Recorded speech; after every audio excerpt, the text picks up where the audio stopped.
Welcome to the Week 2 Forum. This week we are looking at Chapter 2 of the text, which covers the founding of the country and the U.S. Constitution. Broadly speaking, this week we're analyzing the colonial period with a focus on the causes of disagreement among the colonists and the Crown that led to the Revolutionary War and ultimately American independence, and the interregnum period of the Articles of Confederation and the defects of the Articles that led to calls for a constitutional convention. The text also discusses the various compromises that resulted in the newly proposed Constitution and then the ratification process. The text also introduces the idea of the amendment process, which sets a very high bar for changing the basic principles of our constitutional regime.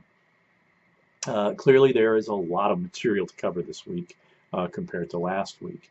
I've always found the Constitutional Convention to be really a really interesting, fascinating subject, and one of my favorite books on the subject is Catherine Drinker Bowen's Miracle at Philadelphia, which was published in 1966.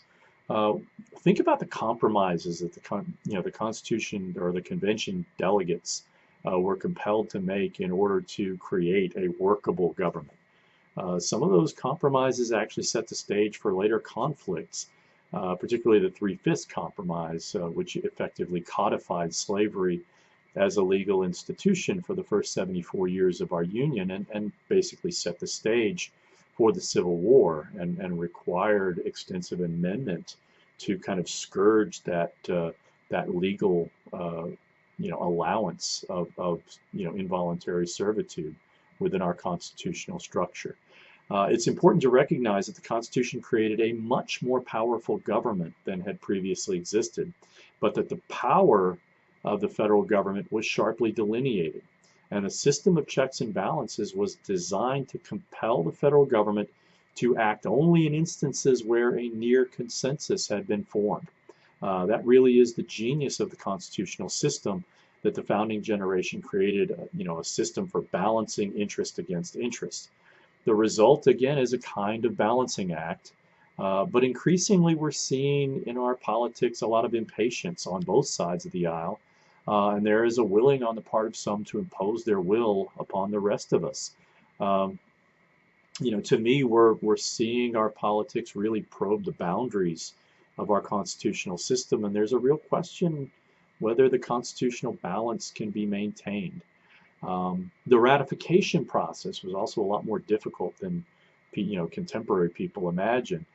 There was a very real possibility that enough states would have rejected ratification, and that without some real effort on the part of the Federalists, the people who supported ratification, efforts that were in some instances really unscrupulous, I might add, ratification might have failed. Those efforts by the Federalists ultimately helped form the nucleus of American political thought in the form of what we call the Federalist Papers, which began as newspaper columns calculated to attract popular support for ratification, but which have endured as some of the clearest statements of our governing principles and the principles of the founding generation.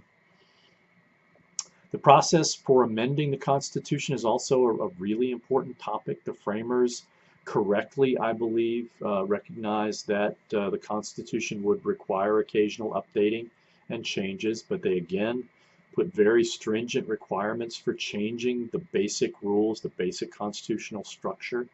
And as a result, beyond the Bill of Rights, which are the first 10 amendments, there have only been 17 amendments to our Constitution over the past 227 years, the last of which was declared ratified in 1992.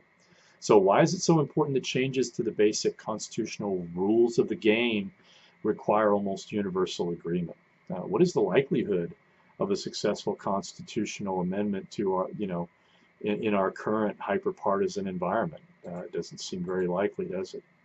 So needless to say, again, we have a lot to cover this week. Which aspects of this chapter do you find most interesting and why? Which subject did you think was most important? What constitutional principle or historical fact from the chapter did you find most hard to comprehend? Let's talk about it. Hopefully we can learn more about the Constitution than we knew when the week started. Let's have a great week.